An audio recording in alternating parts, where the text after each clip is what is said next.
Love, loss, death. Widowed at 21 with a 1-year-old.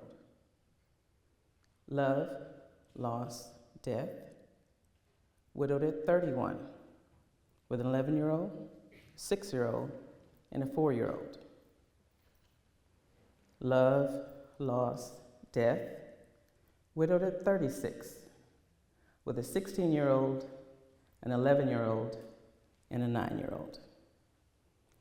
If I could put my life in a frame, I think the caption underneath it would say, "She doesn't look like what she's been through." And if I had $1 for every time someone said to me, "You've buried 3 husbands?" I'd be a millionaire. 1982, 1992, and 1997 taught me about resolve. My life changed tragically, suddenly, unexpectedly in those years. But it also taught me how to resolve and make it a plan to move forward. I learned 3 things. You can do more than you think you can. You don't know how strong you are until you have to be. And you take it one day at a time, and sometimes that might even be one step at a time. Prelude to 1982. I was married at 16, graduated high school at 18, and had my first son at 20. Now I know 16 is really young to be married, and I blame it on the Harlequin romance novels. I know I read 100 of those books. So, my first husband was older, had a great job, and drove a fast car. We dated. He asked my parents for my hand in marriage, and they agreed on the promise that I finish high school and I go to college if I wanted to. We got married, bought a house, and we were together 5 years. In August of 1982, my husband was hit and killed by a drunk driver. It was a week before our son's first birthday. I remember his friend coming to the house and saying, "We need to get to the hospital now. David's been in an accident." We got to the hospital, didn't know what his condition was, and I remember a nurse with a clipboard in her hand walking towards us, and we asked her for an update on his condition. She said, so casually, "Oh, we're just waiting to see what funeral home you're going to call." And that's how I found out my husband was dead. To say I was shocked is an understatement. This is not how it was supposed to be. I was 21 years old. It was just unbelievable. Funeral arrangements were made, service was held, and I had to figure out my next steps. I knew I needed a job, didn't have much work experience, but I knew I wanted a job that was Monday through Friday, 8 to 5. I saw an ad in the paper for a 6-month secretarial course that was right here in San Marcos. It offered job placement upon completion, so it was perfect. It was exactly what I needed.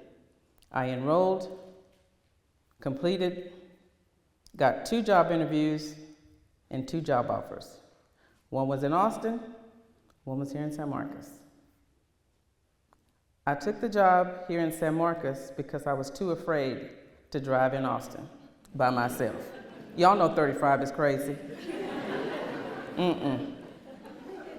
So, a few years later, I learned a lot about myself.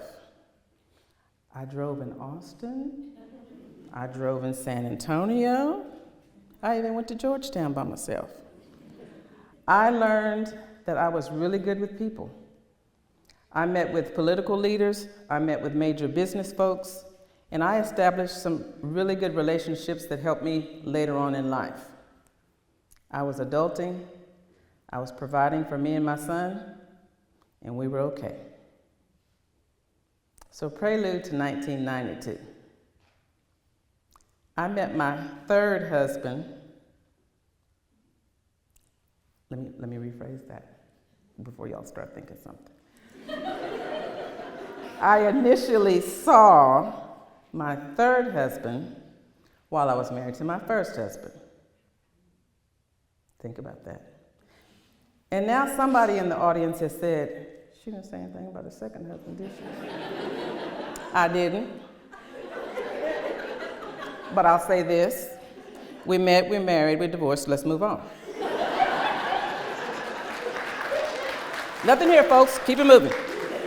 Okay. So, my sister's getting married in August of '82. I'm the matron of honor.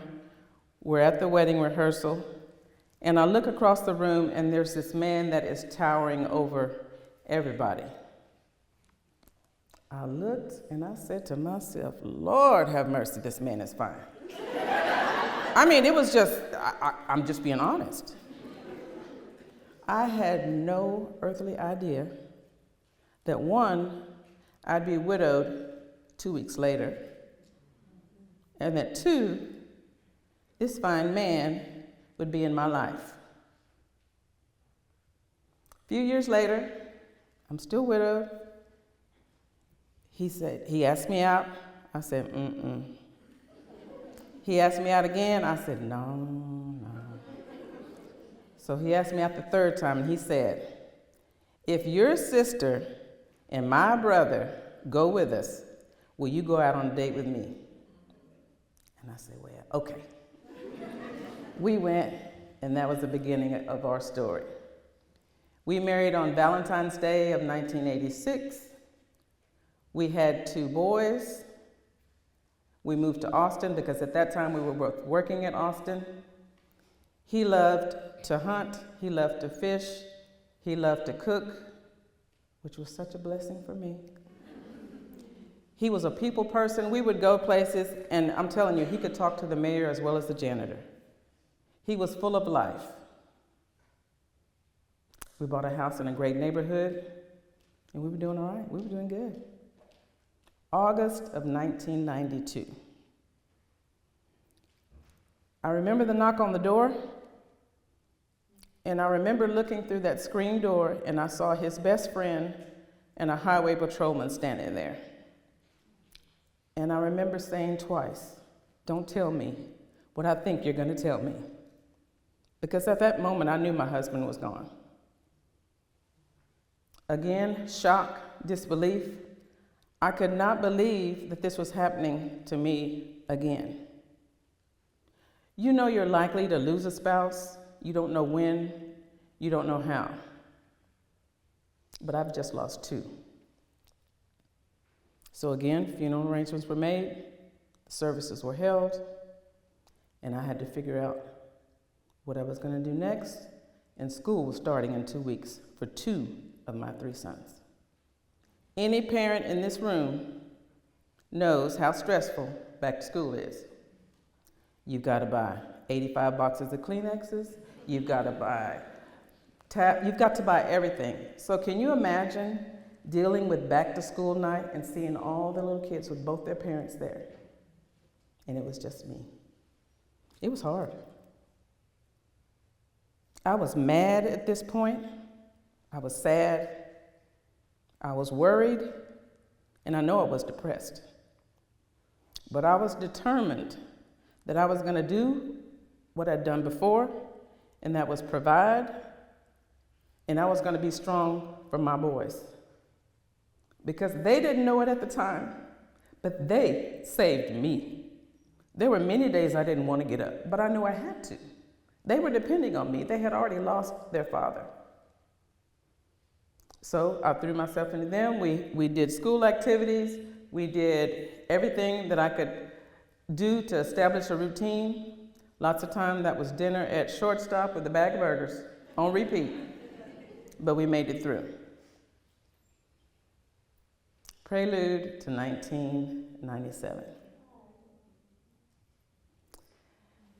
I met my 4th husband, and don't judge me, Elizabeth Taylor was married 8 times. I mean, so what? I met him at work.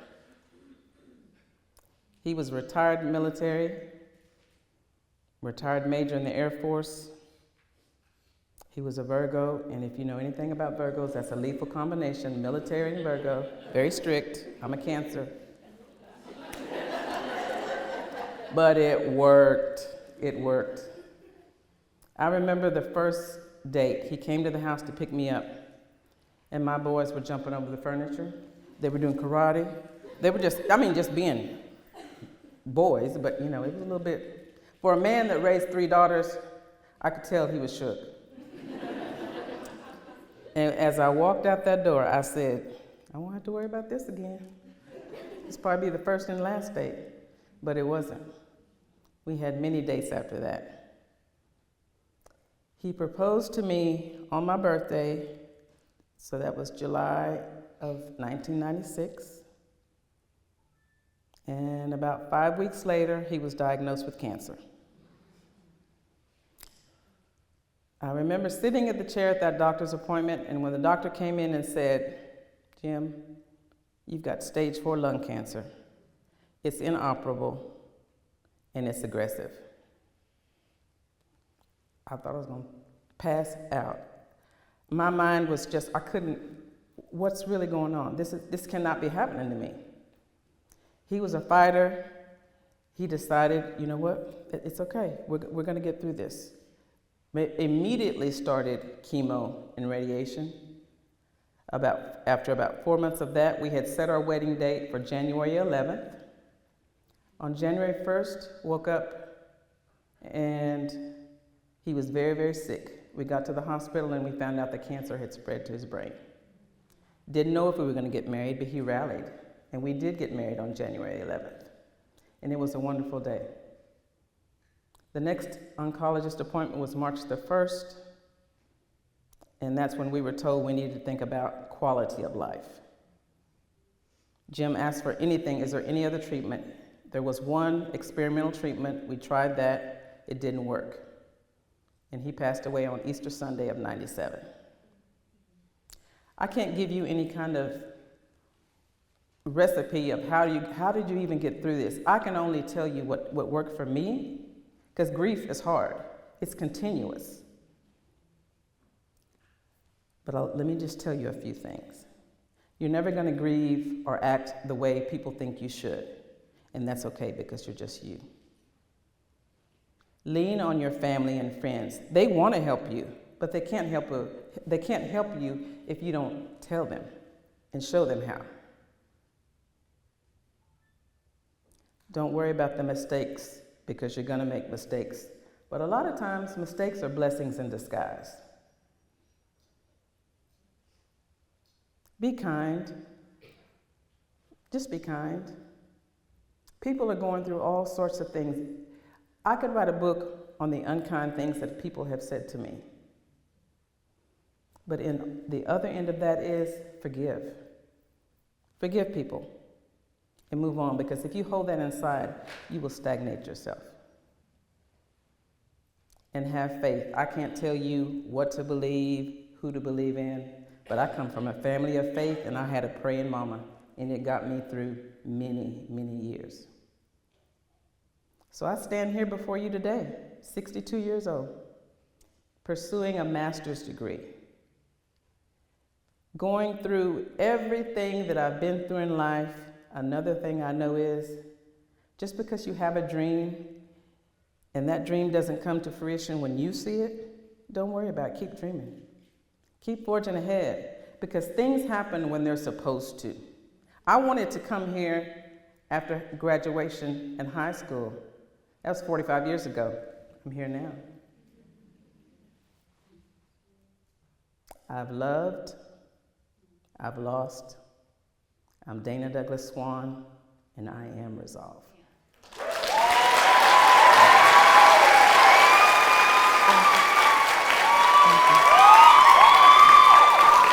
Thank you. Thank you.